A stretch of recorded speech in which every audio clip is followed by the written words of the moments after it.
Good morning, everyone. Let's just stand up for the prayer.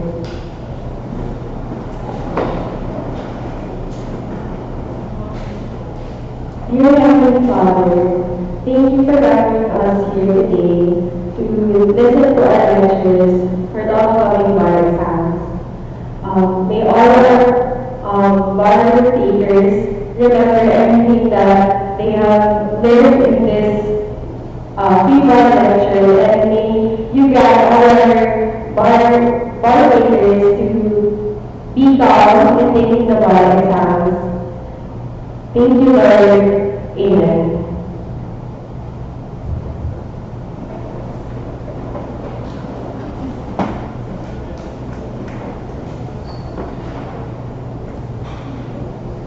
So our speaker here for today, the criminal law, is Dean Jen Tito L. Castillo. Our lecturer in criminal law, Attorney Jen Tito L. Castillo, is a proud alumni of San Sebastian College, Riguera. He is the Dean of the Royal State University of the Philippines, College of Law, and teaches and lectures criminal law 1 and 2, special penal law, and remedial law subjects in San Sebastian College of Law, PUP Law, and other law schools. He is also a lecturer in mandatory continuing legal education or MCLE, and a special lecturer in different universities. Throughout his teaching career, Atty.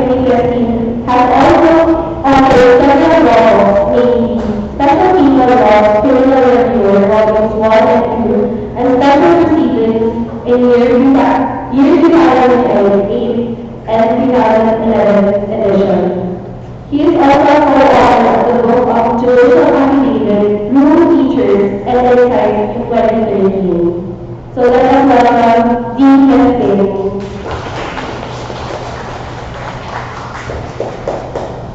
Thank you. Blessed good morning to everyone.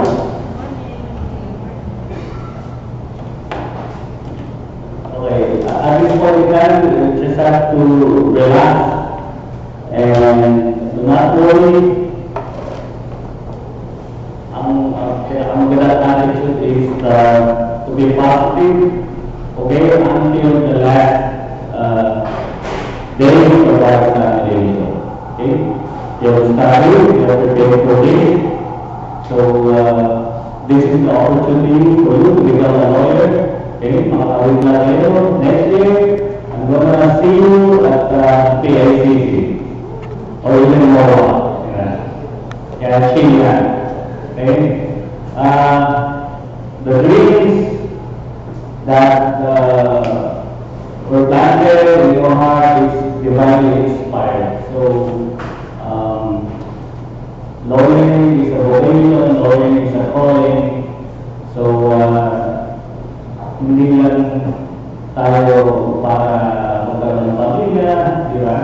Bumili ng mga bahay, sasakyan, no. You have a particular purpose in this time that God planted you. So you go and claim the dream that God planted in your heart, you fight for it, and you will achieve it with God's help and hard work. Okay?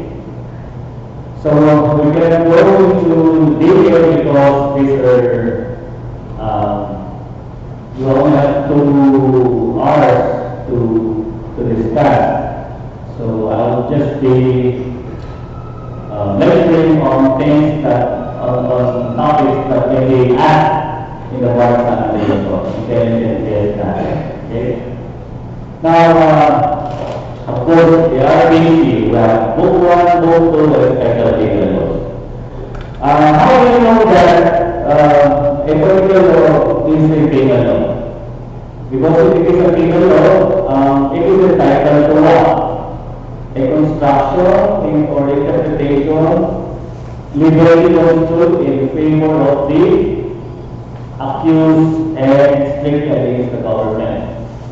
So hindi lang dapat may deem as a penal law, right? So dapat you should define crime, trace of its nature, and provide a punishment. So kung isang maras hindi na provide a punishment, it is not a penal law, not entitled to a usual construction or interpretation in favor of the act which takes against the government, right? Unless the law provides otherwise. Before we go into Article 6, let's go first on crimes punished under the RPC. There are different felonies, right? And ang tanong is, can a crime be committed? This is a part question. Can a crime be committed even without criminal intent? Yes, right? Because if the applicant is culpa, then intent is not an element of crime, right?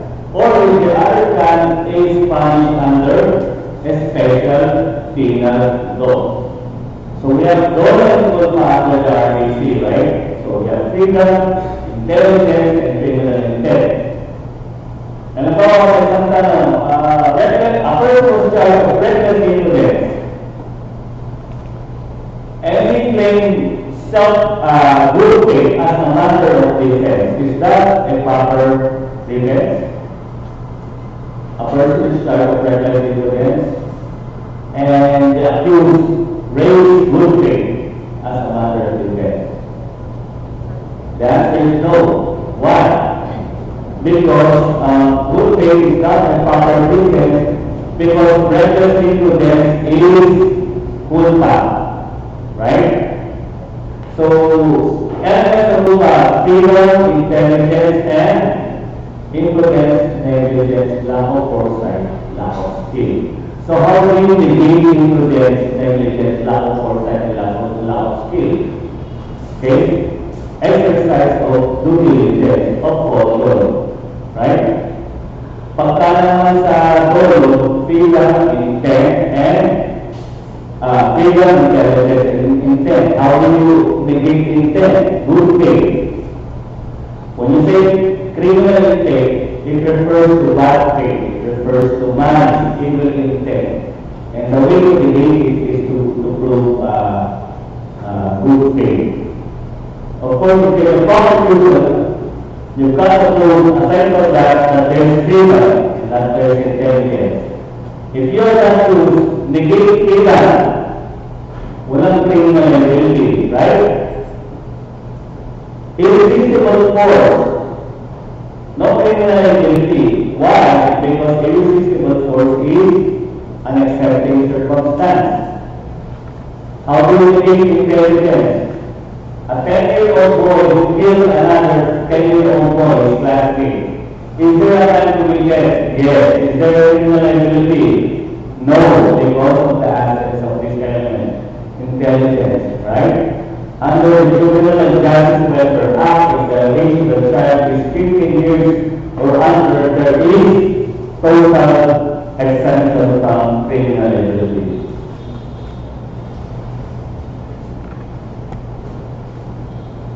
Perhaps there could be a question on characteristics of criminal law, which are the generality rule, territoriality rule, and prospectivity.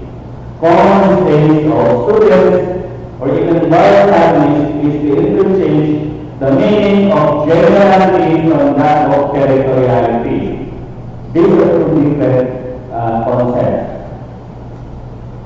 Saya memorize kayo ng Article 2, yung exceptions, pinasok mo sa generality rule. Mali. Why? When we talk about generality, it refers to persons. Pag territoriality rule, it refers to a place. So pag ibinagan ko sa bar, pag generality, you start by saying all persons. So all persons living or sojourning in the Philippines are subject to our Philippine penal law. Now, we got an American who's carrying marijuana and said that he was apprehended. Sabi niya, under my national law, it is allowed because I'm an American. Would that be a proper defense? No, right? Because all persons who are in the Philippines, whether you are a Filipino or just visiting, are subject to our penal law. The nationality principle will not be applicable in So in our territory, when it refers to penal act, penal act. Of course, we know that this is not an absolute rule, right? If it is number one, so treaty, or secondly, law of preferential application. So we got an American military personnel who killed who killed a Filipino citizen. Do you have jurisdiction to try the case? Okay? Yes. And so subject ng visiting forces agreement? No.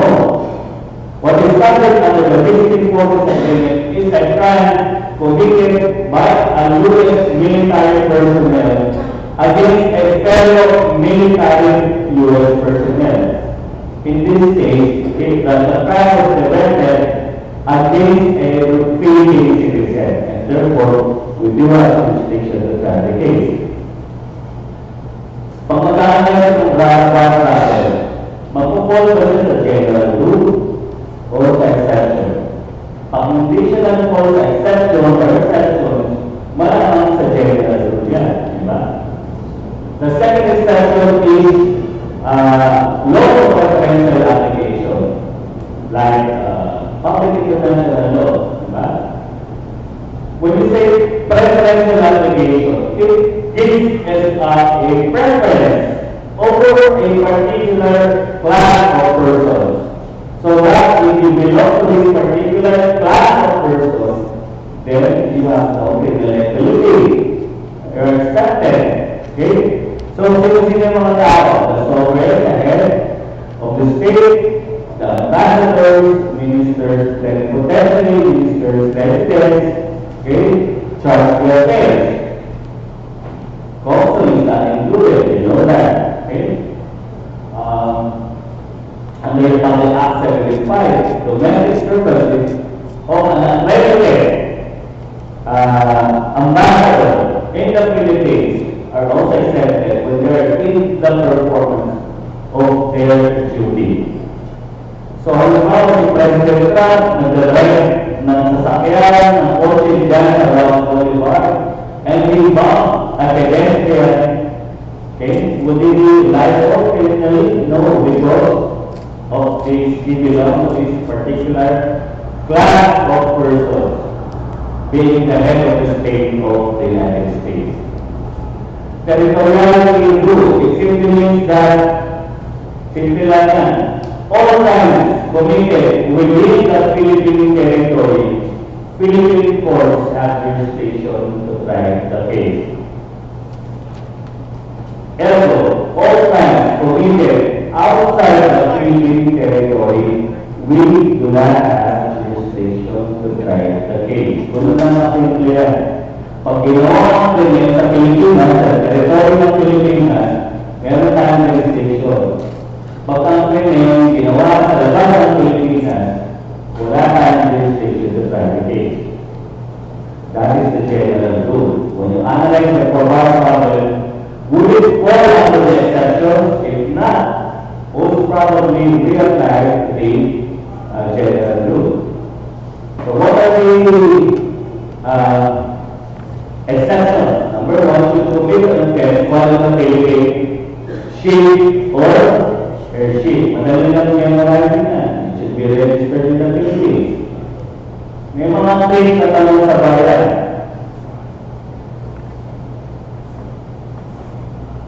The vessel is registered in Malaysia. Okay? The all crew are Filipinos. Okay? And the vessel is in China. Crew A, Filipino, killed crew B, Filipino. Do we have jurisdiction to try the case? Sabihin nyo, wala. Okay, sasabihin nyo, since it's registered in Malaysia, then Malaysian criminal court has jurisdiction to try the case. Is that correct? No.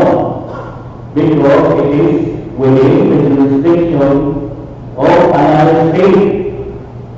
Kung saan ang vessel, saan ang bansa, saan siyang territory nandun, yun ang jurisdiction.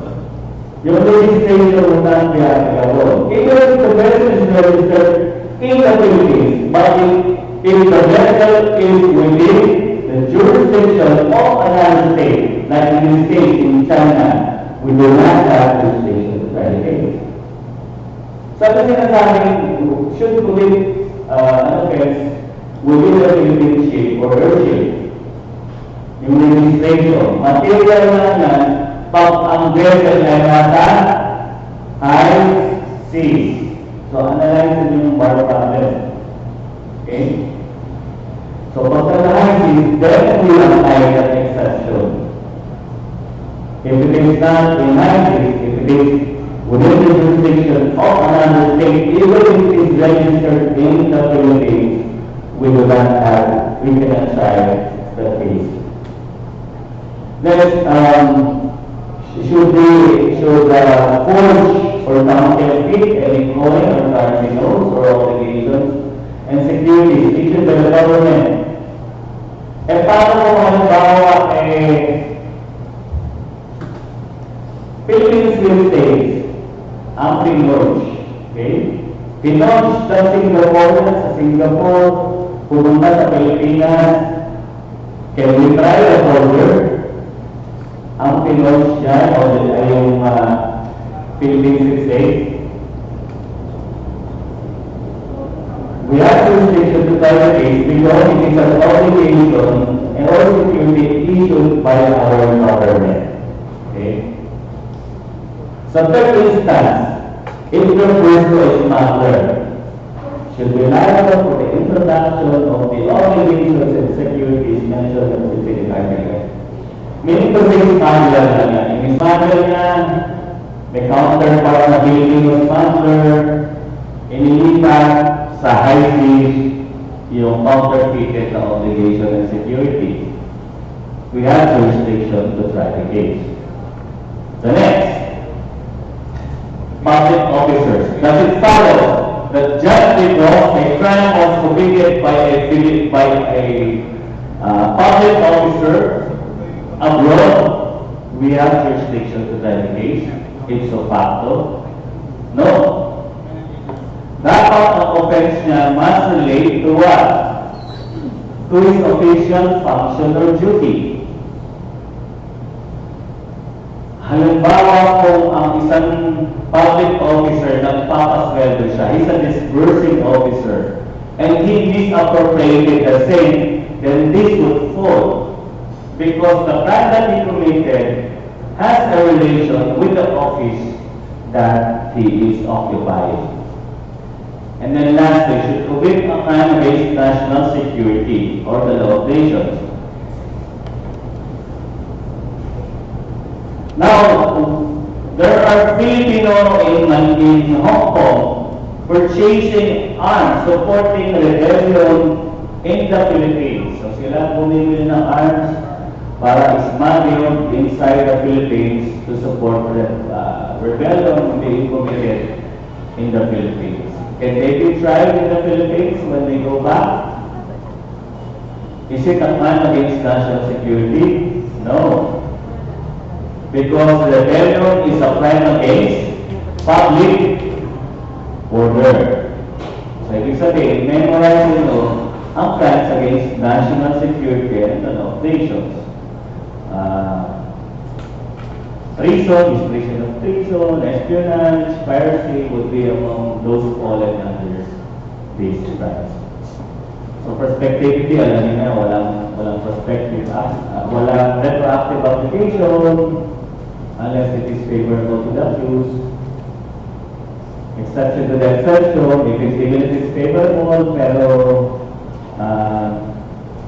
if the law provides otherwise, hindi mag-apply. Or he is happy to the plaintiff or citizen. Okay. So we go to Article 4. How criminal liability is incurred. Pag ang tanong, is a criminally liable, tingnan niyo muna kung mag-fall sa Article 4. Baka sabihin nyo, A is criminally liable for the crime of murder. Hindi naman pala murder o homicide ang sagot. Pag ang question is, what crime is committed? pwede. Okay, yun ang sagot, no? You go to the elements of the crime. But pag tinanong, is A criminally liable? You try to check on Article 4. Because Article 4 provides that how criminal liability is incurred by committing a felony, although the wrongful act done is different from what is intended.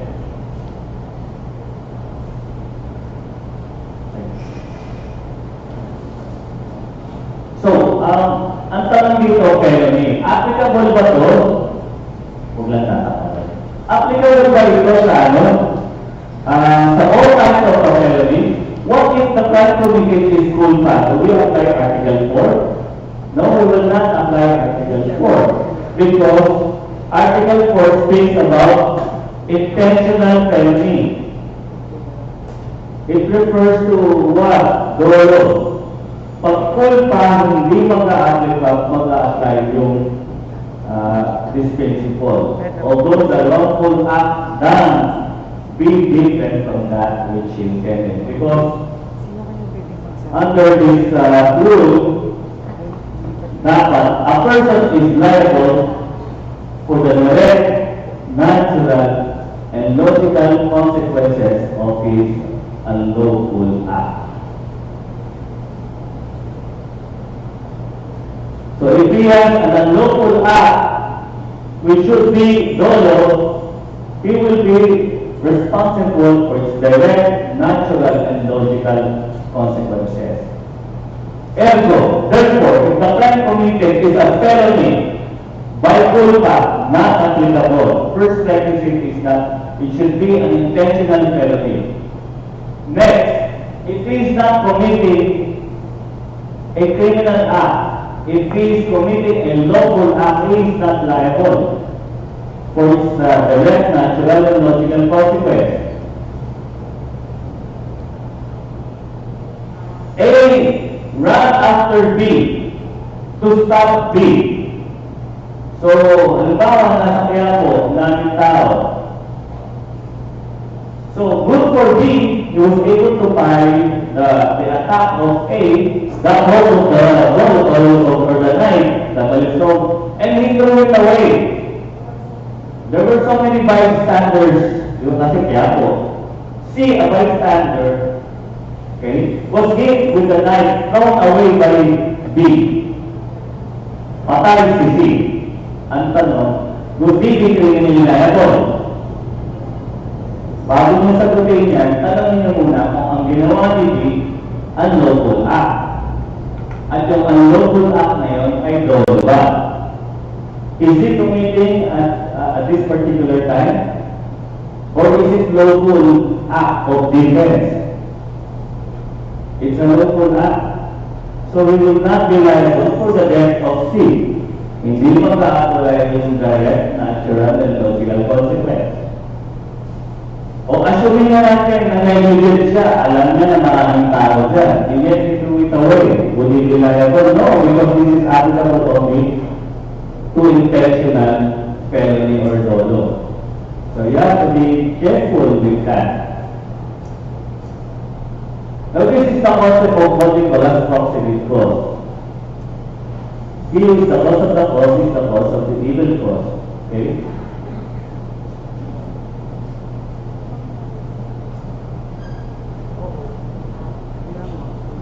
A person committing a crime, is he liable for all the consequences of the crime he committed?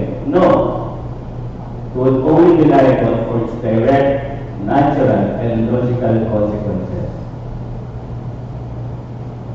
So, titignan nyo, kung proximate cause, ito ang ilalagay, sasalpak nyo sa sagot nyo. Pagka intervening cause, iba na ang pinag-uusapan nyo. Will only be liable for his own individual act, not the direct, natural, and logical consequence. So if A inflicted slight physical injury on the person of B, and B deliberately immerse his hand On the Toast water, A died. Okay? A was not be liable for his death, but he would be liable for inflicting slight physical injury. So remember, approximate cause. Okay? So out of this Article 4 paragraph, A would give rise to error in personally, mistake of identity, and pretertention. Lahat yan may criminal liability. So, ang top tinanong sa bar, differentiate mistake of fact from mistaken identity. Mistake of fact, there's no criminal liability as exemplified in the case of action, di ba? His act would have been lawful had the facts been as the accused believed it to be. And his intent is lawful without negligence on his part. With respect to mistake in identity, there is criminal liability. So A intended to kill B, inabangan si B, and stop this person. It turned out that it was not B, but it was another person. There's criminal intent in this case. Second paragraph speaks about the impossible crime.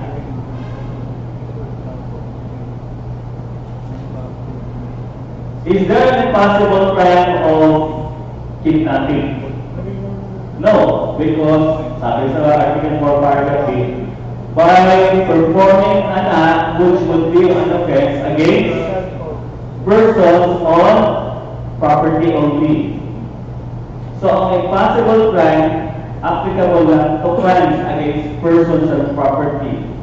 Kidnapping is a crime against what? Personal liberty. Not applicable. So merong inherent impossibility or employment of inadequate or ineffectual means.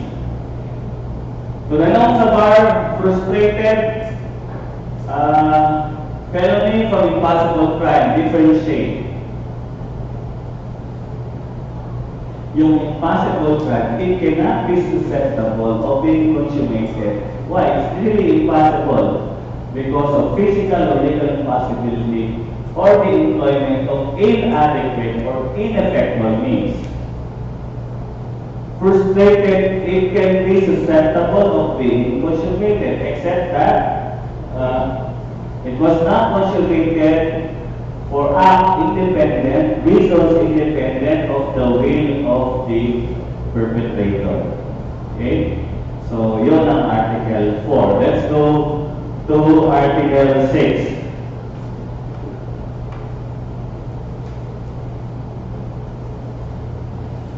I will be going to cases. With respect to frustrated homicide, dalawa, frustrated at bakit homicide? Ano ba kakaiba ng attempted sa frustrated? Sa frustrated, he had already performed all acts of execution. Meaning to say, the wound he had inflicted is a mortal wound. Pero hindi namatay ng tao. Bakit? For reasons other than independent of the will of the perpetrator. Attempted, he had not yet performed all acts of execution. There is still something else to be done. So, A shot B, and he missed. Attempted yun. Because there's something left to be done. Or he only inflicted slight physical injury, hindi mortal wound. Attempted pa rin yun. Diba? Now, pagka-frustrated, nakakapatay, fatal wound, pero hindi namatay. And the person has nothing to do with this. Pag sinabing homicide, may nagsabi natin, ang pagkakaiba ng homicide, tingnan mo tama, murder. So homicide may intent. As a first rate sa murder, there is intent to kill. So homicide, walang intent to kill. Tama? Mali? Mali. Because in both instances, essential requisite, whether it's homicide or frustrated, is the element of intent to kill. What separates murder from homicide are the presence of what we call as the qualifying aggravating circumstances mentioned under Article 248 defines the crime of murder, right? Like treachery, paborito yan, okay, evident premeditation.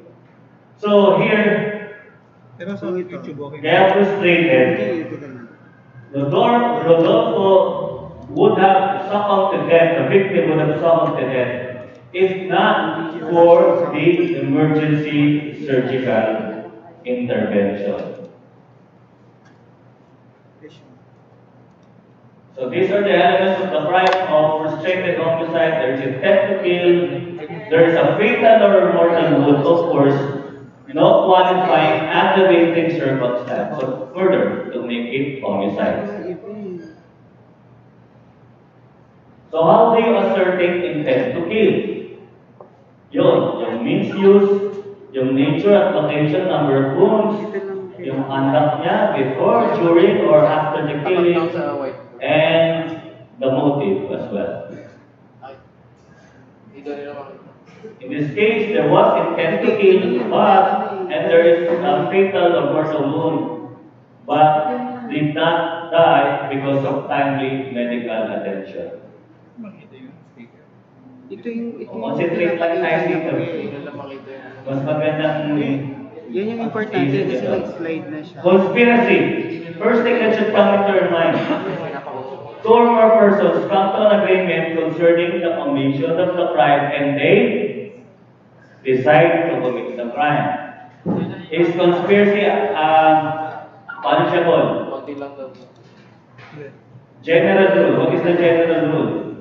Mere conspiracy is not punishable. Why? Conspiracy is only a mode or manner of incurring criminal liability. Absolute rules, no. Unless the law provides otherwise. Right? So meron mga crimes where mere conspiracy is punishable. Conspiracy to commit treason, rebellion, sedition, kudeta, terrorism would be among others. So if A and B conspired to murder X, ngayon, to be executed tomorrow, si B lang ang nag-appear and killed the victim, would A be liable for conspiracy to commit murder? Walang crime ng conspiracy to commit murder. Not liable. Kung wala siyang overt act, di ba?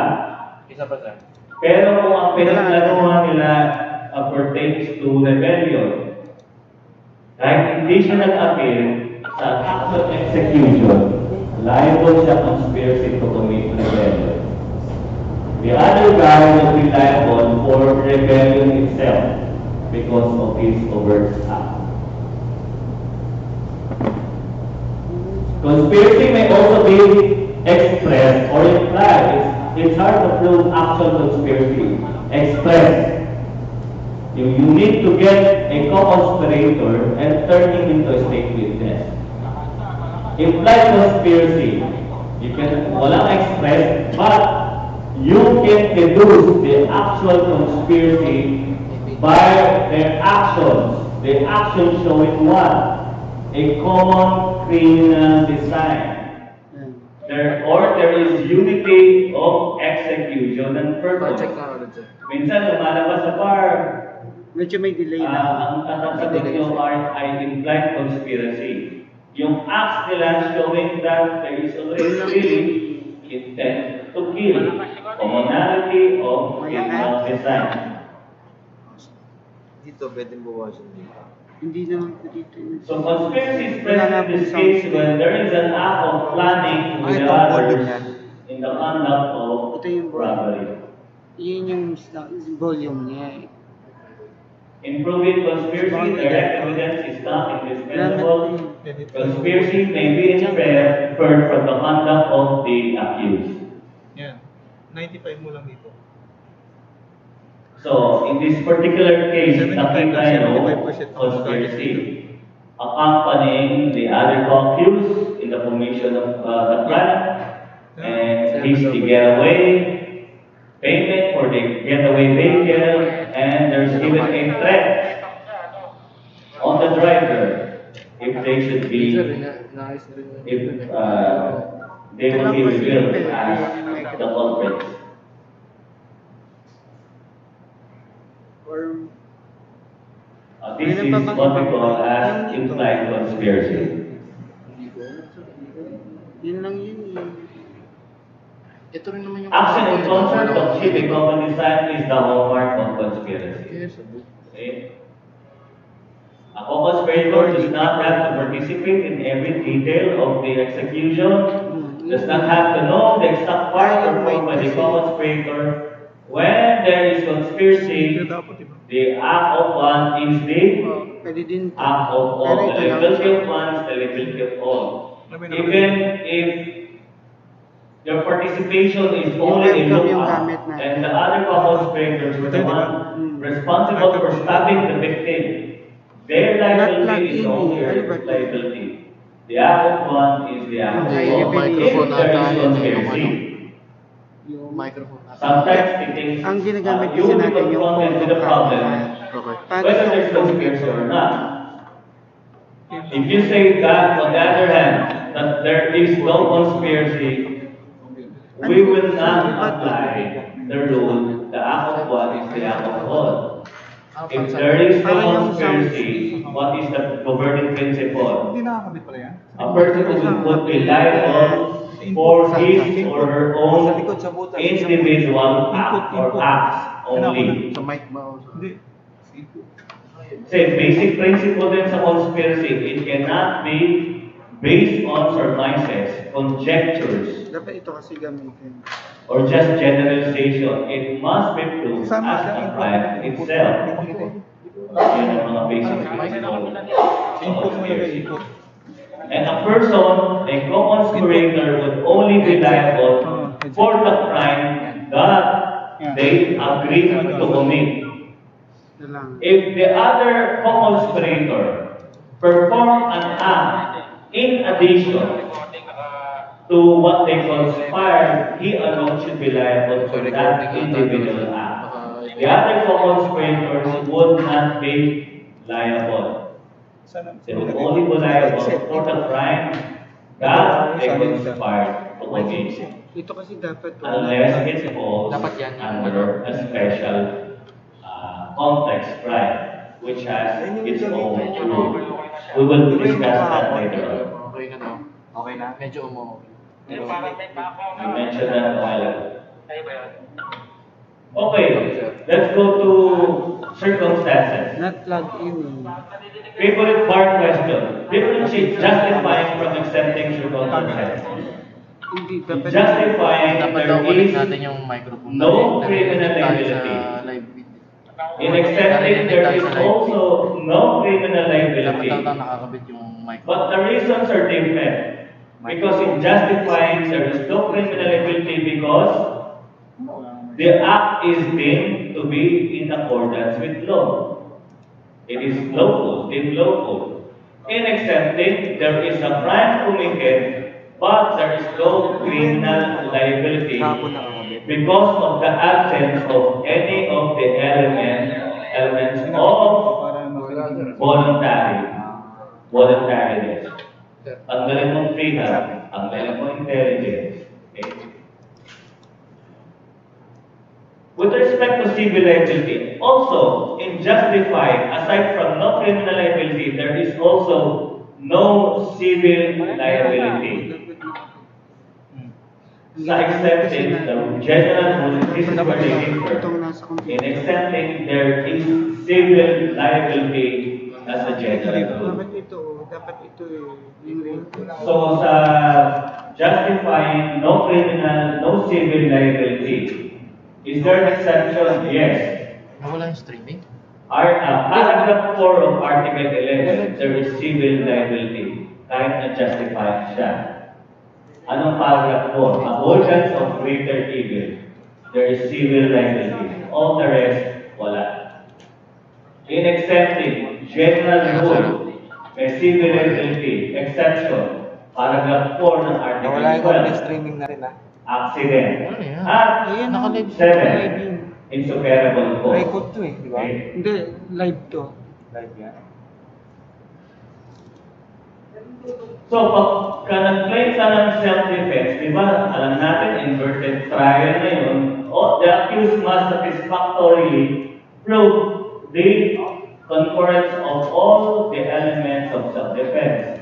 Unlawful aggression, reasonable necessity of the employed to prevent or repel, and lastly, lack of sufficient consideration. Lumabas sa bar last year, unlawful aggression.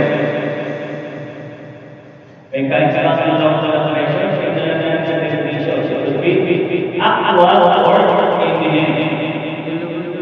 Imminent is at the point of happening. Hindi rin dapat sa basic execution at circumstances.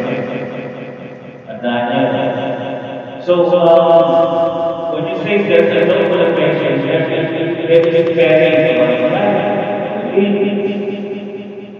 pwede rin property to be coupled with the so, pag wala ng pwede sa buhay ng tao, wala self-defense. Wala rin defense of self-defense. Wala rin defense of surgery. Tumulong ka sa isang tao, pero walang pwede, walang danger, walang threat sa buhay. Ang tinulyungan mo siya pa-aggressor. Ang tinulyungan mo ang aggressor. Focus pa rin. Focus sa mga right? If you have a surgery, there's threat or peril to his life, there is no a valid defense of stranger as well. Tandaan nyo, incomplete self-defense. Pag unlawful aggression lang, ordinary mitigating. Pag 1 and 2 or 1 and 3, privilege mitigating. Pag 2 and 3, we will not consider that because the indispensable requisite is unlawful aggression. Teka, sir. You know that already.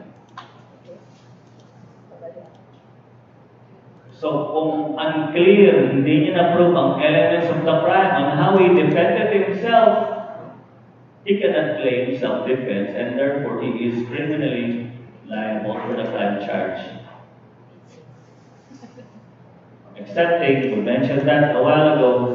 Of course, the battered women syndrome may be considered as a justifying circumstance, di ba? Victim survivors do not incur criminal or civil liability, notwithstanding the absence of any of the elements of self-defense.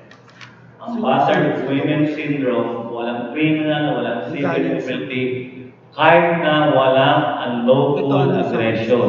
Di ba?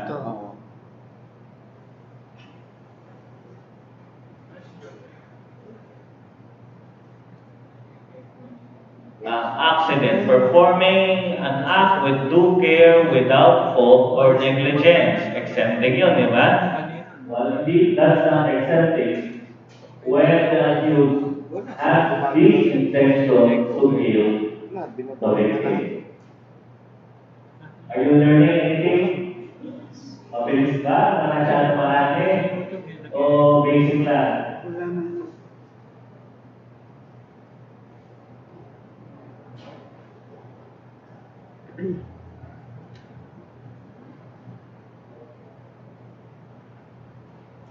So I know you memorized it already.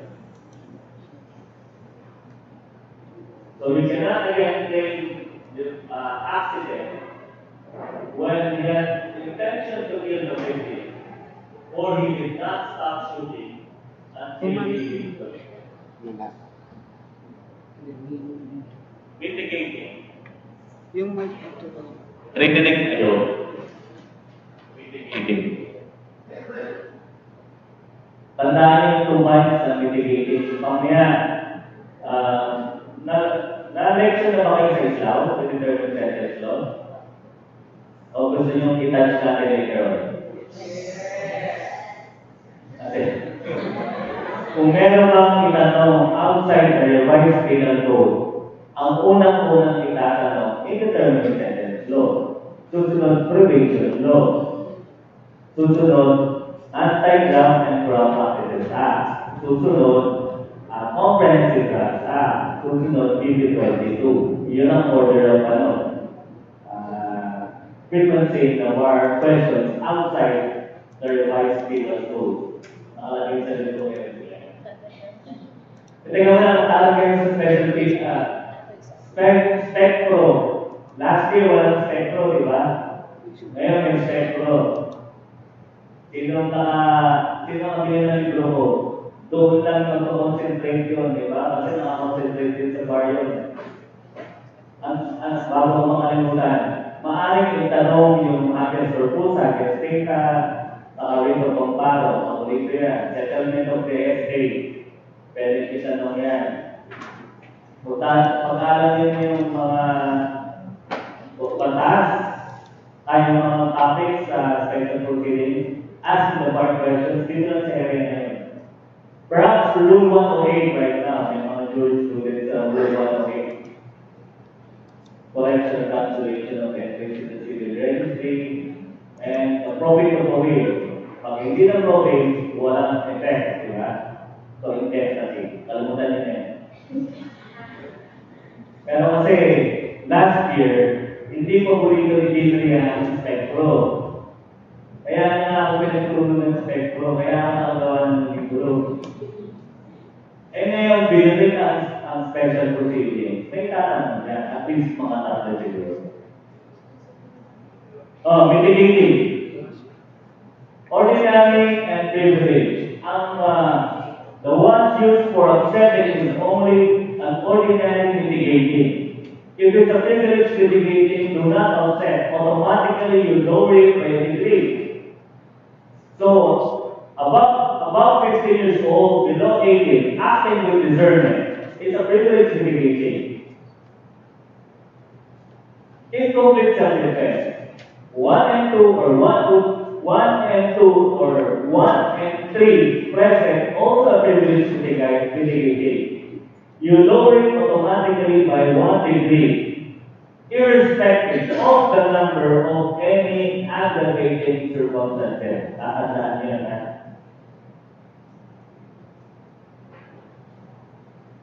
Passion and obfuscation. Ano ba natatandaan niyo when you say passion and obfuscation? It arose from a legitimate feeling, di ba? Lawful sentiment.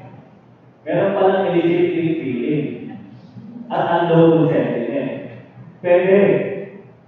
Pag umiilit ka, may asawa ka, nagselos ka, unlawful sentiment. Napatay mo yung merit ban ka, meron pang P, si D, si Paramore. O si P, nangalawa, pinagpalit ka kay D, si D, yung driver nyo. Napatay mo sila siyempre hindi president under exceptional circumstance, sila ng asawa. O niraise mo na lang passion of obfuscation kasi mas minahal ko yan kaysa sa asawa ko. At binigyan ko ng pondo. Yung misis ko, hindi ko binibigyan ng pera kasi pag ginawa yung channel. At sa lahat ng tao, sa driver ko pa, mahal ko rin driver ko. Walang passion and obfuscation. Why? Kasi it arose from a illegitimate feeling and lawful sentiment. Okay? Yun. So you're temporarily blinded by your emotions. There is passion and obfuscation when the plan was committed due to uncontrollable bursts of passion provoked by prior unjust or improper acts or due to a legitimate stimulus so powerful as to overcome reason. Okay. Okay na lang. Ito lang yun, yung anak niya, Hindi nakakonect. may playmate, si Lito, 8 years of age. Itinulak yung kanyang anak, tapos tinamaan yung head, so akala ng nanay namatay yung kanyang anak. So what she did is to choke the victim, the 8-year-old child, yung playmate ng kanyang anak, causing the latter to sustain injuries. Entitled ba siya sa passive obfuscation? Here it was the Supreme Court appreciated the mitigating circumstance in his favor.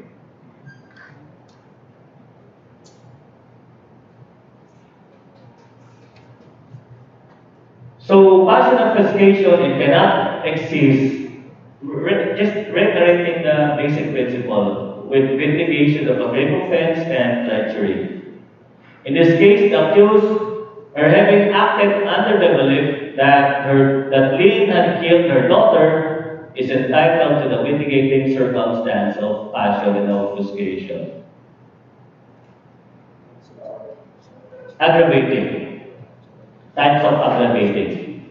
Hindi lahat ng aggravating ay ino-offset sa ordinary mitigating. Tatandaan nyo. Ang ino-offset lang ay generic aggravating circumstance. Article 14 speaks about the aggravating circumstances. Merong pagkakataon na isang circumstance can be used as a generic aggravating, as a qualifying, as inherent. So, hindi ka mag-offset if the circumstance is used as inherent or as a qualifying aggravating. Right? So, ang kinds ng generic aggravating, what else? Qualifying aggravating, it changes the nature of the crime.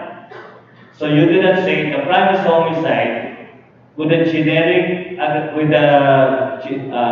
generic aggravating circumstance of treachery to increase the penalty to its maximum period. Mali.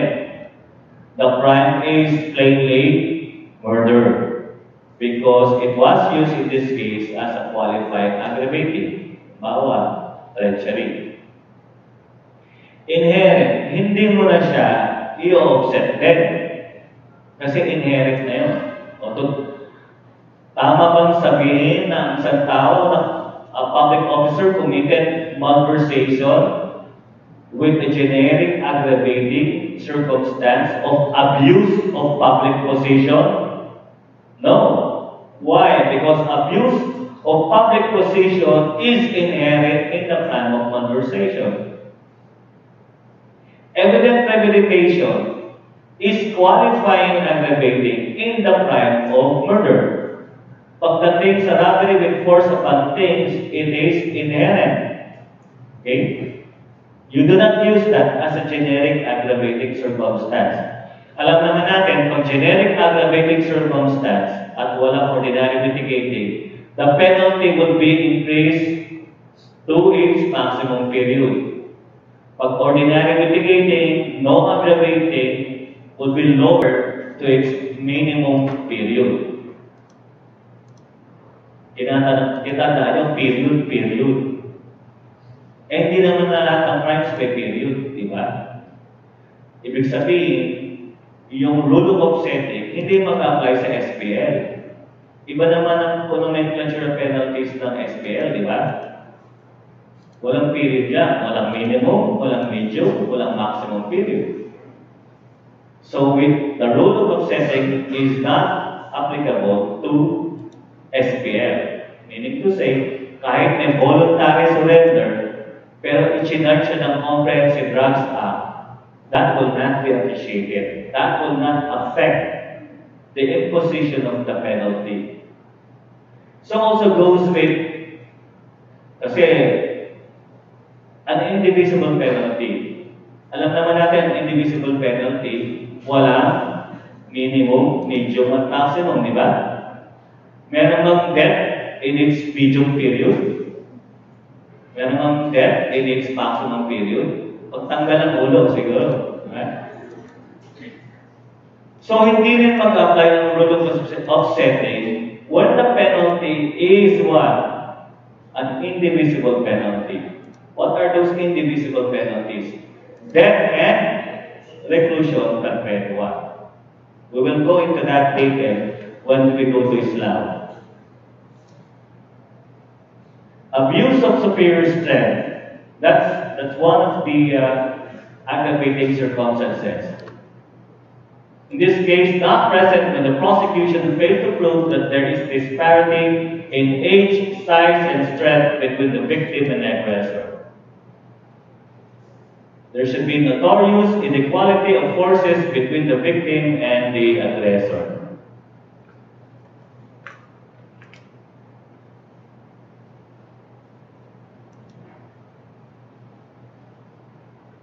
Treachery.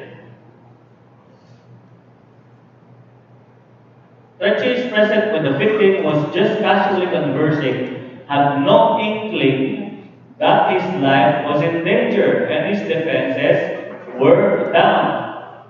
The first thing that should come into your mind when it's treachery, two requisites. Number one, no opportunity to defend himself.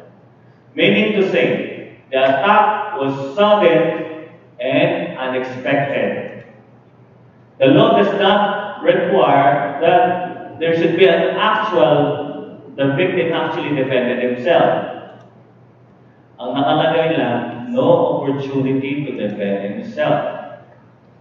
So, this will be negated kung ang victim was forewarned earlier and he was able to run, but unfortunately for him, he was overrun and overpowered by the assailant, and he died. Would the crime be murder because of treachery? No. Because on his case, there was opportunity for him to defend himself. He was forewarned and was able to flee. Ang meaning doon, the attack should be sudden and unexpected. So, pag sudden and unexpected, ano yun? Eto, in this case, wala siyang inkling that his life was in danger. You can use this word pag sinabing, if you argue that there's treachery, lagay nyo rin dito. Diba? The attack was sudden and unexpected, no opportunity to defend himself, because in this case, he had no inkling that his life was in danger. And this is shown how. In this case, walang inkling. Bakit? The stopping was not preceded by any argument. They were only casually conversing. And then the accused appellant surreptitiously approached the victim from behind. The victim had no inkling, no reason to believe that his life was in danger and his defenses were down. Pwede niyong gamitin yun. His defenses were down. Another case where this is shown. Treachery is present when the appellant assaulted and killed the victim while he was face down on the ground. That fulfills the requisite of the first element of treachery.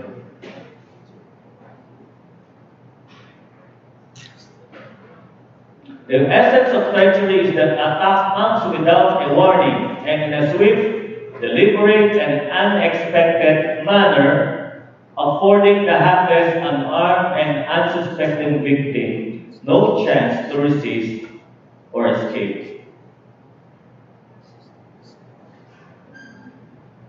In this case, appellants took advantage of their victim's defenseless and helpless position to inflict the fatal stab wounds, giving their victim no chance at all to retaliate or defend himself.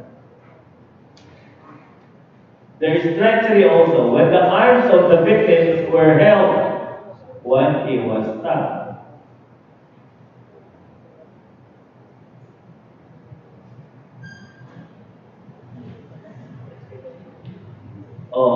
Mag-iingat kayo kung nag-text kayo, ha? There's treachery when the victim was too unprepared and helpless to defend himself. Bakit? He was unwarily texting inside the tent. Ingat-ingat din pag nag-text. Meron naman ang galit sa'yo, di ba?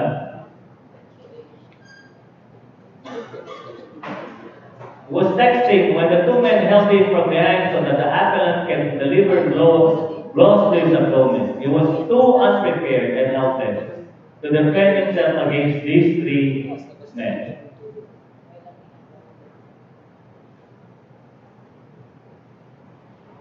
Ito, wala namang inkling siya that he would be shot such that he did not have any real chance to defend himself.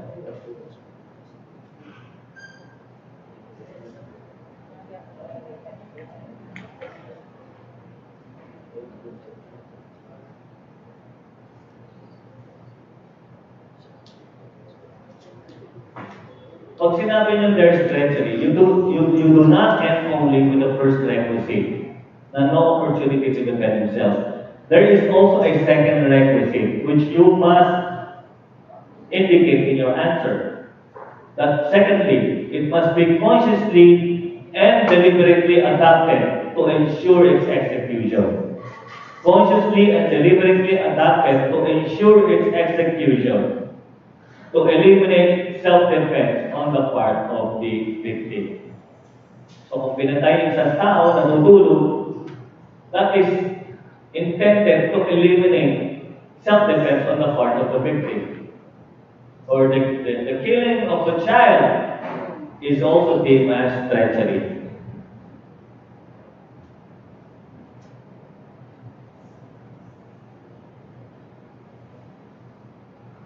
Dito, walang treachery because yung akusado had not set out to kill the victim when they both agreed to kill. That he did not appear to have prepared his own weapon to commit the crime. And that he was filled with anger and rage and excitement and had no time to reflect on his actions. So some treachery should not be appreciated. So if it was born out of anger, rage, and excitement, that was the great treachery, because the second element is that it should be consciously and deliberately adopted to ensure its execution. First thing that should come is yung treachery, qualifying aggravated sa crime and murder. Also, evident premeditation is also a qualifying aggravated. What should be the first thing to your mind? Pagka merong evident premeditation. TAL, TAL.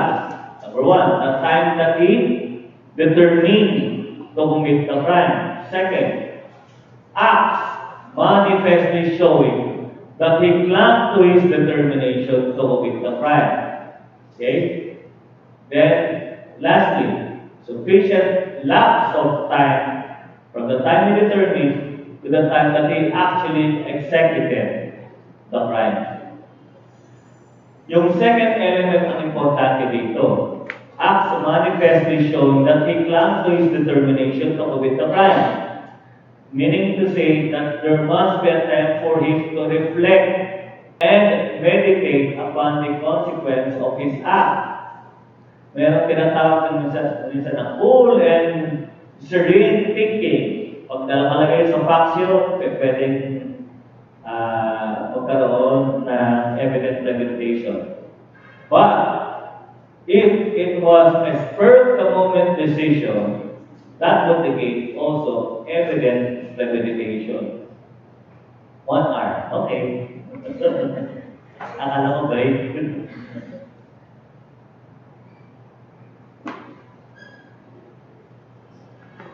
Okay, mamadali na daw tayo kasi mag-i-Islam na tayo.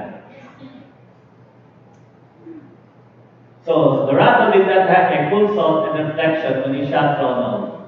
Rather, he was obscured by the heat or anger of the moment. Cruelty is present when the victim suffered excessively prior to his death. That's the essence of cruelty.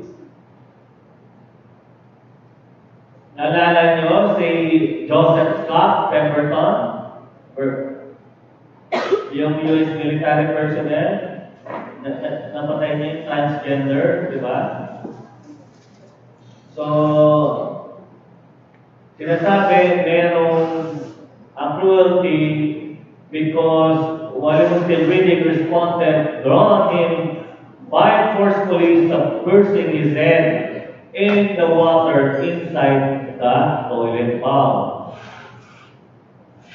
Drowning the victim in a toilet bowl evidently indicates respondent's intention to degrade him.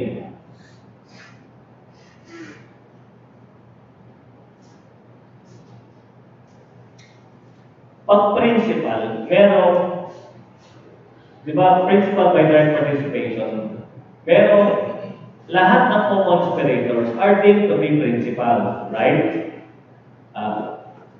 Kung merong agreement, kung merong plan, okay, that will be conspiracy, and therefore all of the co-conspirators are deemed as principals. Ang accomplice, walang conspiracy, walang agreement. So yung isang tao can be a principal, the other could be an accomplice. Kasi pag merong conspiracy at may agreement, lahat sila principal. Diba?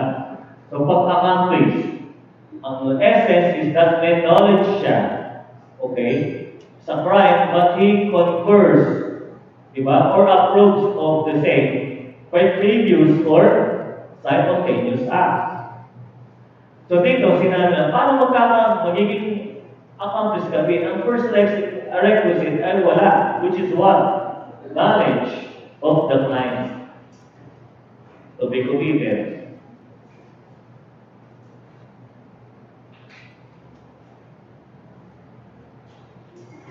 So, para magkaroon ng accomplice, there must be a community of design. He cooperates in the execution by previous or simultaneous act. That there be a relation between the acts done by the principal and those attributed to the person charged as accomplice. Dito, they have no inkling that the other person who shot the victim, the incident was done in the heat of the moment, not premeditated or preconceived.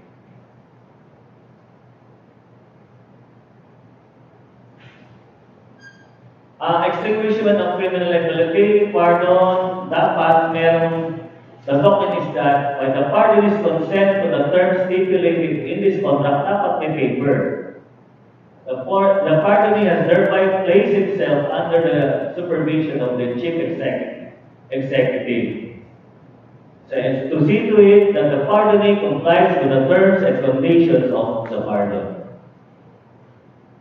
In this case, the executive clemency was extended by President GMA, but there was no individual pardon papers issued in petitioner's favor. Therefore, rendering the grant of executive clemency to him as incomplete and ineffective.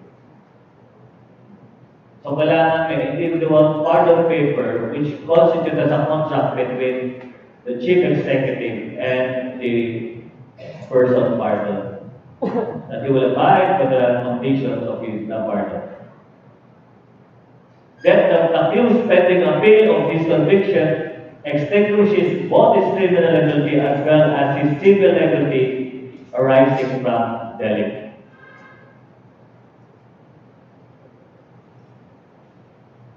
Okay, let's go to the indeterminate sentence. So, pwedeng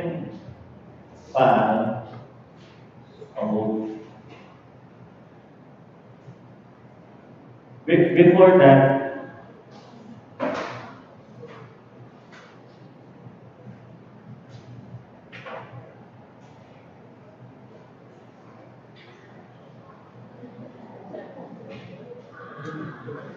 hindi na ba lahat? Okay, Sina, okay na? Yes? Okay na, tapos na tayo sa PowerPoint, no problem with that.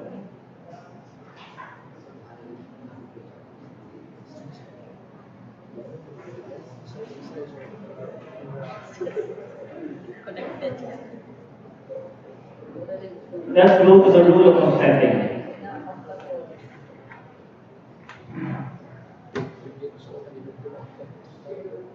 This is all that we will have to remember in so far as penalties is concerned.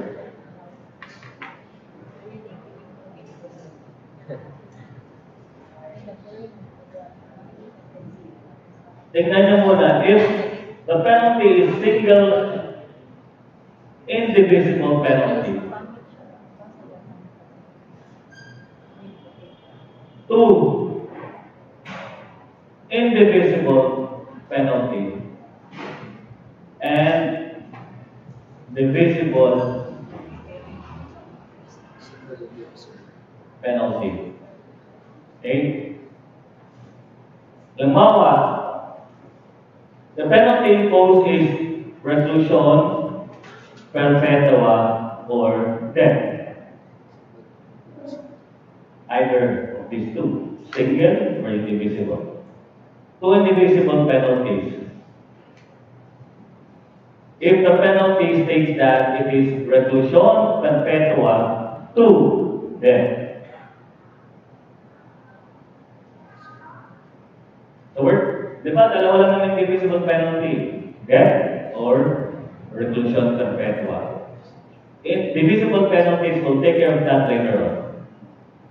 So, assuming that in the bar problem, the penalty imposed is reclusion perpetua with passion and obfuscation, mitigating circumstance of passion and obfuscation.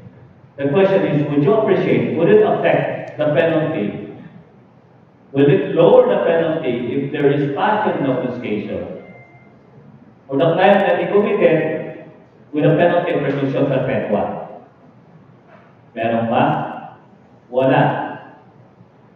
If it is a single indivisible penalty, we do not appreciate the presence of ordinary mitigating circumstances. Even if there's passion obfuscation, even if there's voluntary surrender, even if there's plea of guilt, if it is single indivisible penalty, do not appreciate the same. What if, in addition to that, the offender is 17 years of age acting with discernment?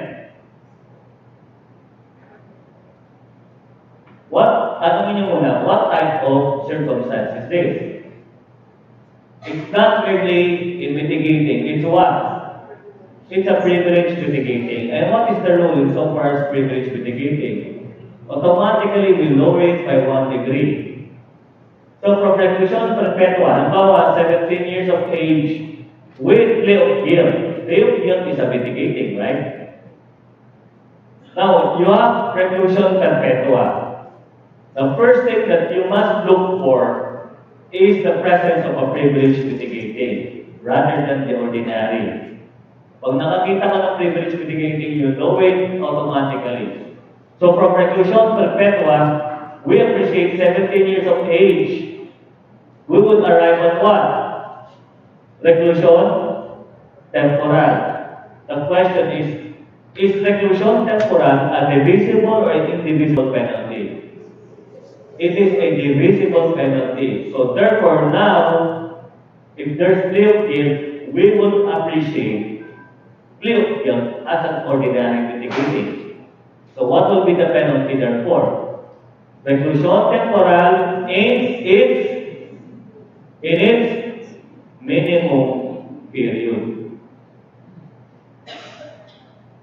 This is the exception, right? The general rule, do not appreciate the same. We only appreciate if what is present is a privilege mitigating and we arrive at a divisible penalty.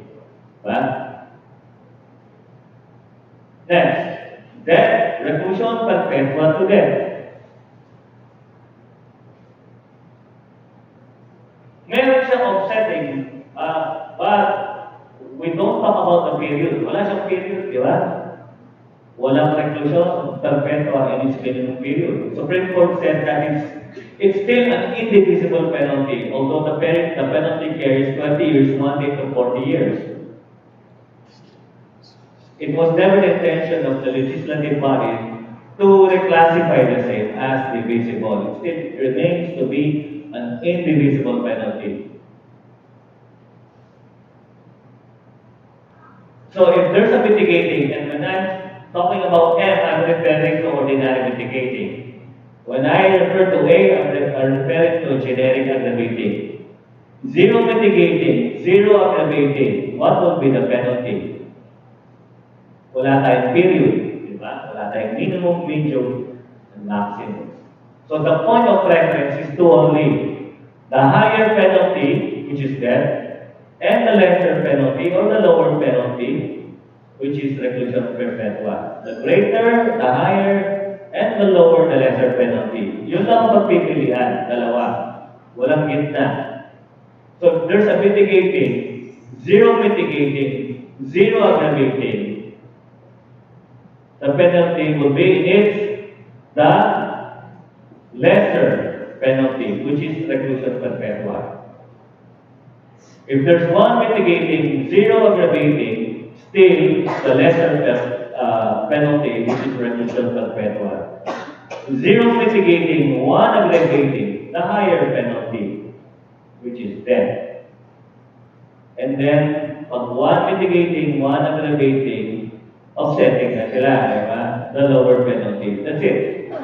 The higher penalty, the greater penalty, and the lower penalty. That's only the two choices. All those, okay, but wala naman, actually, death is suspended. For purposes of computation, but of course, death is suspended, right? Without the benefit of parole.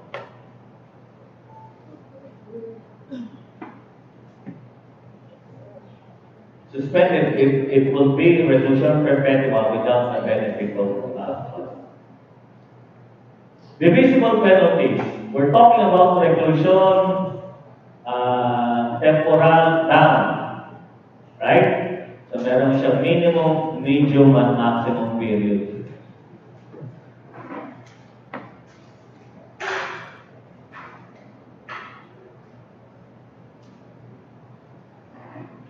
So you have reclusion, perpetua, death.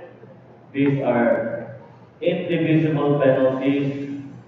Then you have reclusion, temporal, prisión mayor, prisión correccional, arresto mayor, arresto menor.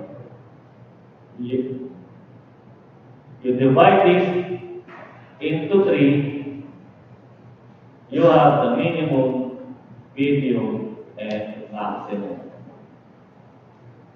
Reclusion temporal carries the penalty of 12 years, di ba? 1 day to 20 years. Divide it into three. You have the minimum, you have the medium, you have the maximum period. What is the rule?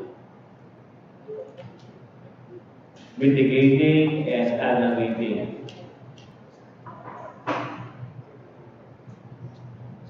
One mitigating, zero aggravating. Zero na. Zero mitigating, zero aggravating. You have the medium period. We're talking about the period already. One mitigating, zero aggravating, minimum period. Right? Two or more mitigating as against zero, it has its own rule. 1 degree lower. Diba? Pag dalawa o higit na mitigating and zero aggravating, you lower it by 1 degree.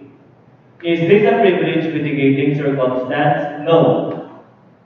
Do not appreciate this as a as a privilege. It only partakes of the nature, akin only to privilege in the sense that the penalty will be reduced not by a period but by a degree. But it's not a privilege. Kaya dito sa single indivisible, kahit na may voluntary surrender ka, may plea of guilt, and passion obfuscation, since it's not a privilege mitigating, we will not appreciate it. E paano kung if there's 5 mitigating as against 1? Does it follow that we will reduce it to its minimum period or 1 degree? Only to its minimum period. Why? Because the lowering is only applicable when There's zero aggravating. In this case, there's one, right?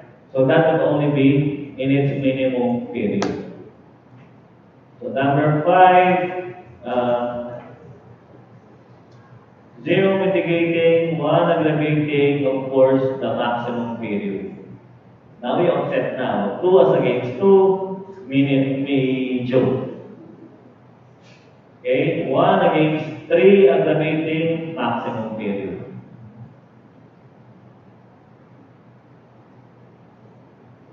This rule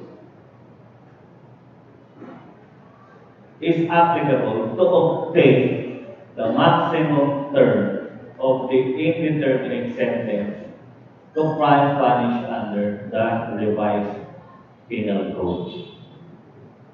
So ito ang foundation ng Islam to get the maximum term of the indeterminate sentence.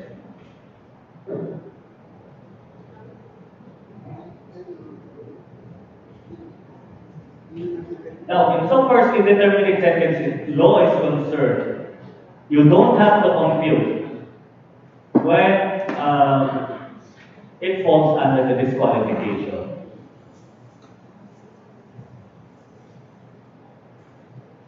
How do we differentiate Islam from probation? The imposition of the indeterminate sentence is mandatory in all criminal cases. That means to say, the court must impose the minimum term and the maximum term of the indeterminate sentence. You will have to use the word term, not minimum fixed by law, not minimum sentence. When you talk about indeterminate sentence, dapat ilalagay nyo sa sagot nyo maximum term at minimum term. Why must the court set a minimum term? Because once the convict, I'm not talking about the accused, once the convict has served the minimum term of his indeterminate sentence, then he will be eligible to be released on parole. Sa Islam, sa probation, convicted siya, but he will not go to jail.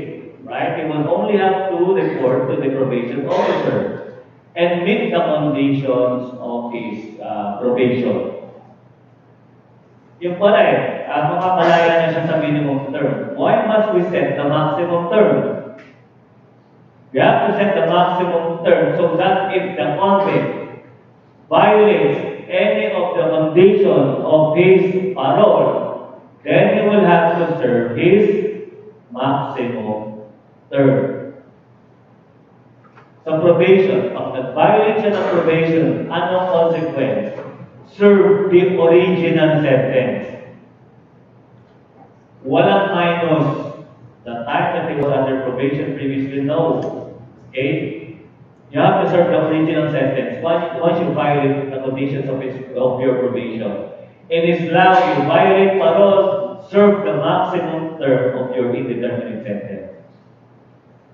So let's go to the disqualifications. You've got to memorize the disqualifications of Islam and disqualifications under probation. Again, parang awa nyo na, siguraduhin niya ang disqualification ng Islam, huwag niyo ilalagay sa probation. Magkaiba yun. Sayang naman ang binemorize nyo. Maraming pangyayari na pinagpapalit. Okay? Ang unang disqualification sa indeterminate sentence, tatandaan, if the penalty is death, reclusion perpetua, or life imprisonment. Sa probation, magsisimula ka sa 6 years. Exceeding 6 years, disqualified. So, ibig sabihin, hanggang 6 years lang sa probation. Sa Islam, if the penalty is more than 6 years, okay lang. For as long as it's not death, reclusion perpetua, or life imprisonment. Islam is both applicable to crimes punished under the RPC and the SPL.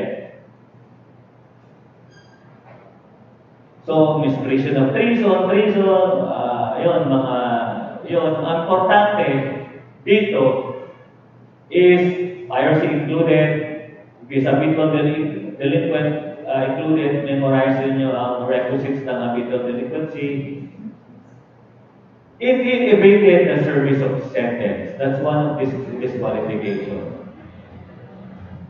Ilalagay ng bar examiner ang penalties, reclusion temporal, may voluntary surrender, etc. Pero may malit na sentence na nakalagay doon, he evaded his sentence. Huwag ka na mag-compute. That would fall under express disqualification. Or if the penalty is rebellion, disqualified agad. Okay? Or if the penalty does not exceed 1 year. Lumalabas din sa bar exam yan. Walang 2 years, walang 2 months to 10 months. Kasi pagka hindi nag-exceed ng 1 year, the court is not mandated to serve the minimum, to impose the minimum and maximum term. Strict penalty ang impose ng court pag 1 year or less. So, pwede siya mag-impose ng 6 months and 1 day. Period. Okay lang yun. 8 months. Okay lang yun. But if the penalty is more than 1 year, the court cannot impose a straight penalty. In one case, the court imposed a straight penalty of 3 years and 1 day to a comprehensive drug act violation. Tama? Mali. Mali. Because if it's more than 1 year, set the maximum term and the minimum term of the indeterminate sentence. So, halimbawa, let's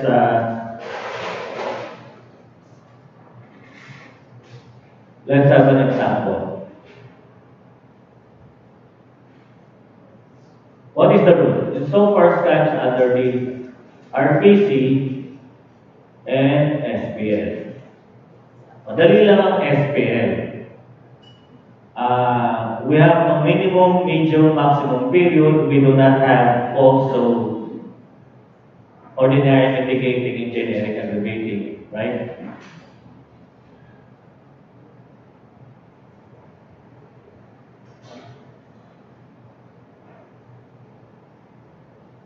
How do you get the maximum term and the minimum term when it involves crimes punished under the revised penal code?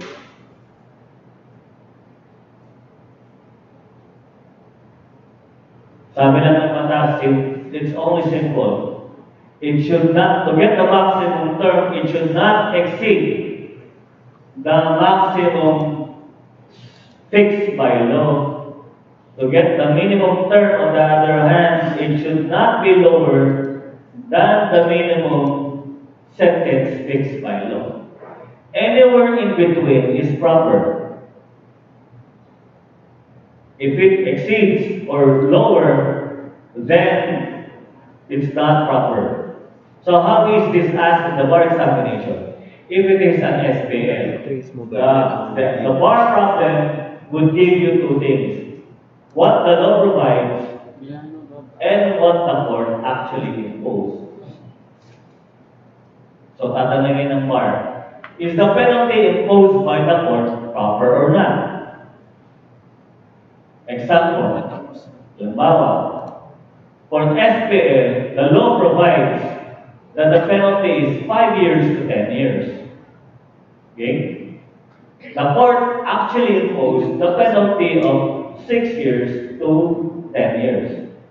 Question, is the penalty imposed by the court proper or not? Organic yan, per person yan. Sabi ng batas, Or per view. 5 years minimum to 10 years. What the court actually imposed is 6 years to 10 years. Pero isang ano yan, isang branch. Is it lower than the 5-year period fixed by law? Not. Is it higher than the 10-year period fixed by the SPL?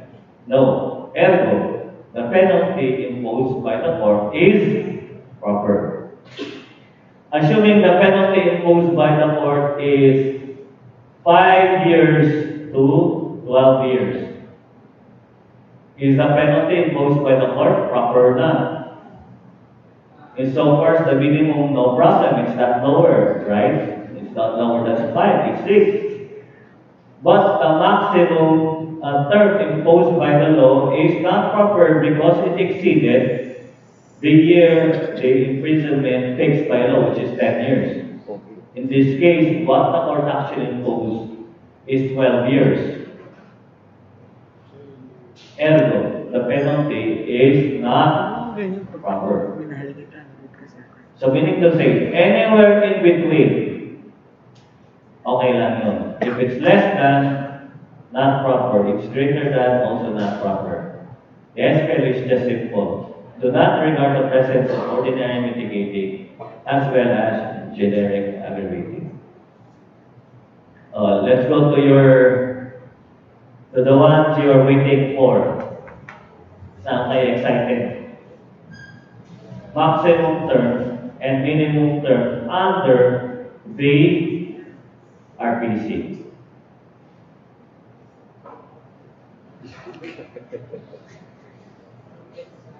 If you're going to memorize that, nakakalito pa eh, di ba? Part ba ito ng software ng camera? Camera. The penalty in view of the 30 minutes. In view of the attending circumstances, bakit 11:20 lang ito? Ano time? Ha? 11:20? O 40 minutes pa. Yung unang mag-set sa akin. Okay, maximum term. Sabi natin, in view of the attending circumstances, the penalty imposed by the court in view of the attending circumstances. Okay. Ibig sabihin lang yan ganito, apply the penalty imposed by the court by the code after appreciating the presence of the mitigating or aggravating, or in other words, after applying the rule of offsetting. Ano ba yung rule of offsetting? Ito yun. That's it. What's the minimum term? We do not regard the presence of any mitigating or aggravating. It simply states that it should be 1 degree lower than that imposed by the code. And then you memorize this one. Ang sabi ng batas, within the range of the next penalty, ibig sabihin lang yan ganito. The period of which sa Facebook. is upon Di the nagsisave. Pwede ka mag-live stream. discretion Next year, bili ako ng sarili ko. Lagay ko sa Facebook page ko. court. Yun lang naman yun. Cut and paste. Buksan mo lang yung account. When you get the minimum term, it's 1 degree lower than that imposed by the court, the period of which is upon the Right discretion after of the court. this. Simple as that. That's the same. Mas mahaba. Let's have an example. Ilang may inspection ng ilang oras lang. Assuming that the penalty is Ito, 8 hours. reclusion 8 hours. temporal Yung mga lecture. with plea of guilt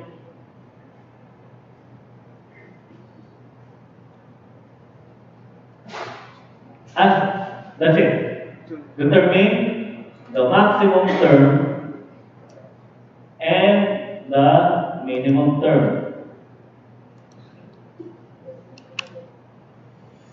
Okay, plea of guilt is what type of a circumstance? Ordinary, mitigating. How many aggravating? 0. So you have 1 ordinary mitigating as against 0 aggravating. You will arrive at the minimum. So how will you answer them? The maximum term of the indeterminate sentence is reclusion temporal in its minimum period. Or you can restate it as Reclusion temporal and its minimum period as the maximum term of the determining sentence. What about the minimum term? 1 degree lower than that imposed by the code. What's 1 degree lower? Reclusion temporal, you go down to prison mayor. Then what? Cut and paste. Dapat may ganun. Prison mayor, the period of which is upon the discretion of the court as the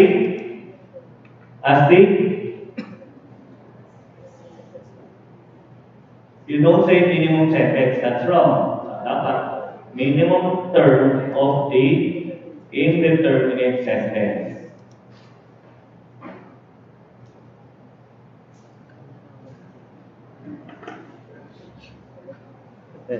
Wala pa yun. Kailangan nila. You have prison mayor, you have passion and obfuscation, you have plea of guilt.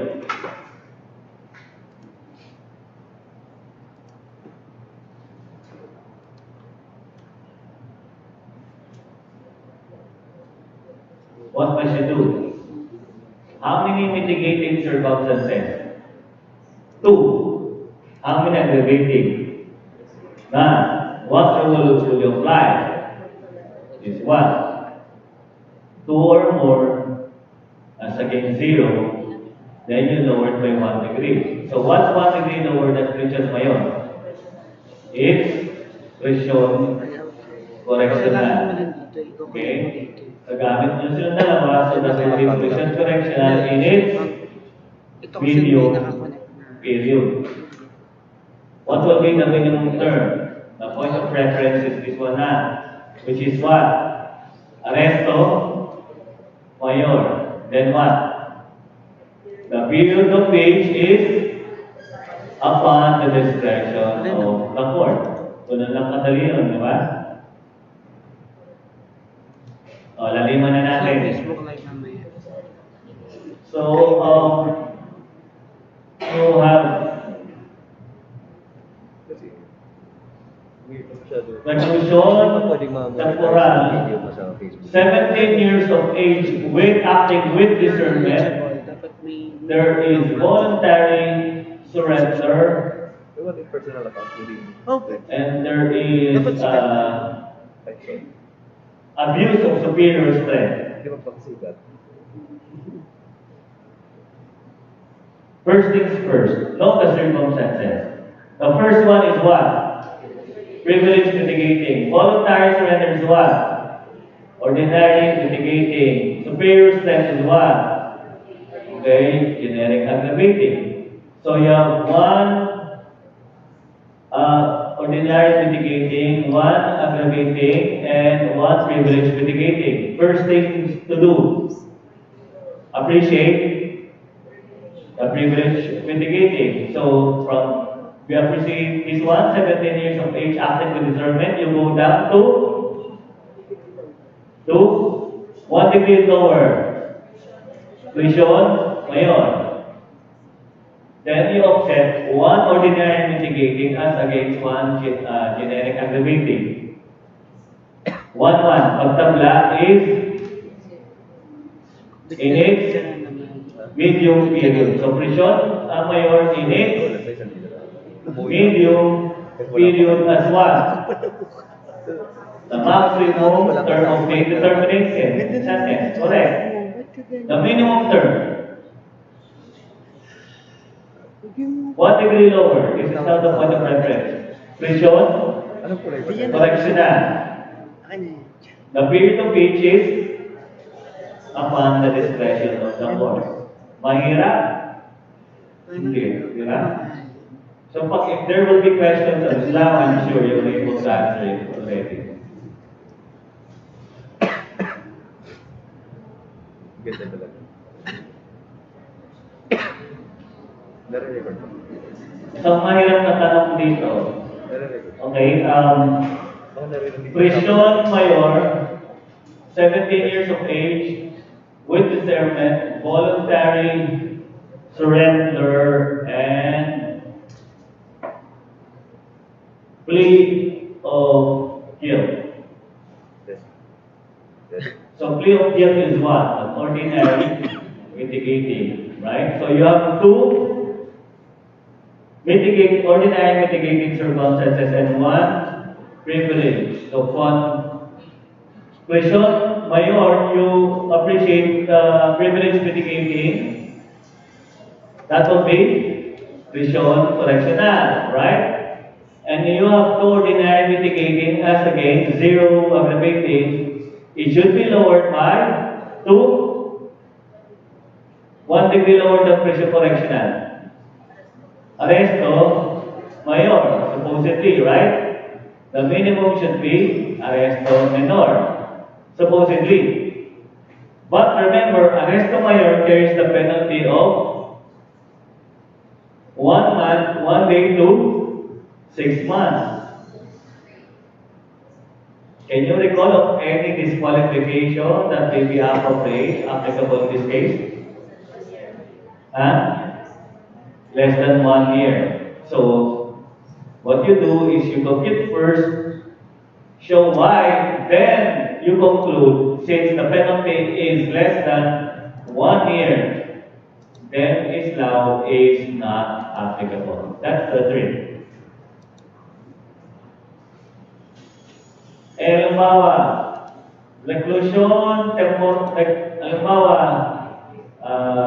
reclusion, wala na to. Voluntary surrender, plea of guilt, reclusion perpetua.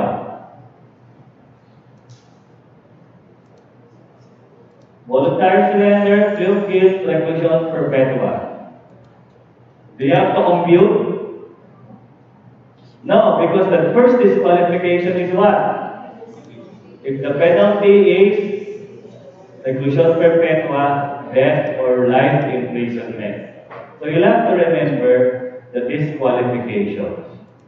Other than that, so you compute and it's only easy.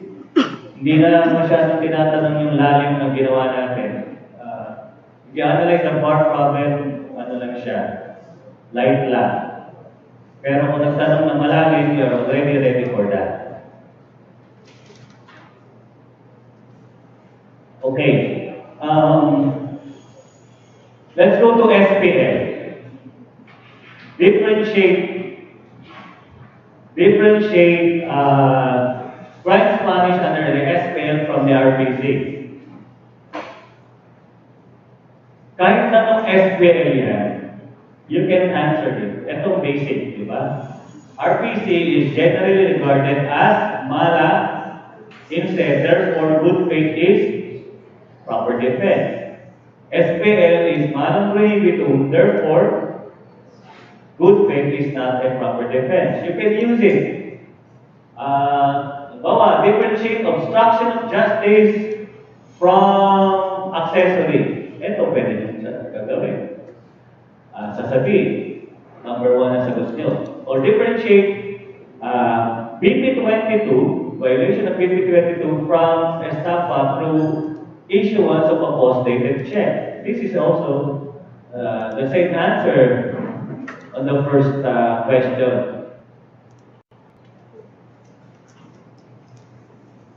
But there are cases where, although it's an RPC, yet it is deemed as mala prohibitan, and therefore good faith is not a proper defense. Can you recall the situation? Na RPC siya pero mala prohibitan. At hindi mo siya pwedeng erase the good faith. Yung crime na tinatawag na technical conversation or illegal use of public funds, naalala nyo? Where a particular fund is allocated by law or an ordinance for a particular purpose, and the same was used for another public purpose. Walang misappropriation, and yet liable siya under technical conversation. And you cannot trace good faith as a matter of defense. Umbawa, the fund is allocated for the construction of a public building, public school. Kaya nga nagkaroon ng calamity, nagkaroon ng bagyo. You use that fund for rehabilitation. Wala, sabi niya, and he was charged for technical malversation. Sabi niya, wala na akong personal benefit. Good faith ako. That proper defense? No. Because it is mano prohibito. On the other hand, is this an absolute truth? Well, in all SPL cases, is mano prohibito? Meron bang mala insect? Yes. Plunder. Although it's an SPL, plunder is mala insect. It's evil in its nature, said the court. So therefore, good faith is a proper defense. In election law, the omission of a voter's name in the list of voters is mala insect. It's evil in its nature. Why? It disenfranchises a voter from his right to vote.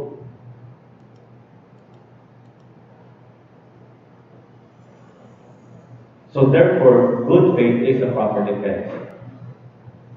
What else? The person's criminally liable, principles, accomplices, accessories, as well as the stages of execution, consummated, frustrated, attempted. They are appreciated in RPC for the proper imposition of the penalty. Naalala niyo? Pag-accessory, pag-accomplice, 1 degree lower, that imposed upon a principal on the consummative stage. Pagka naman frustrated, it's 1 degree. Pag-attempted, 2 degrees lower than that imposed by law on the principal on the consummative stage. Pag SPL, walang stages of execution. Walang person's criminal liable as principals, accomplices, accessories. The offender is deemed to be a principal and deemed to be done in a consummated stage. Absolute truth? No. There are SPL where it adapts the person's criminally liable, there also adopt stages of execution. Titignan yung streaming. Nomenclature of penalties sa RPC. Di ba sa RPC, reclusion perpetua, sa SPL, life imprisonment. Magpapareho? Hindi. May duration ng reclusion perpetua, right? 20 years, 1 day to 40 years, life imprisonment, wala. Pero may mga SPL na gumagamit na nomenclature of penalties of the RPC. Like under the Anti-Child Abuse Law, gumagamit sila ng mga reclusion correctional, etc. Ngayon, pag ang SPL gumamit na nomenclature of penalties ng RPC, what are you going to use to determine the maximum term or the minimum term? Is it the rule under the SPL or the rule under the RPC? If the RPC uses the nomenclature of penalty, if the SPL uses the nomenclature of penalties under the RPC to determine the indeterminate sentence law, you will have to apply the rule under the RPC. Although it's an SPL. And therefore, okay, there could be an offsetting. Although it's an SPL. So sa child abuse law, ginagamit yun. Tatandaan yun.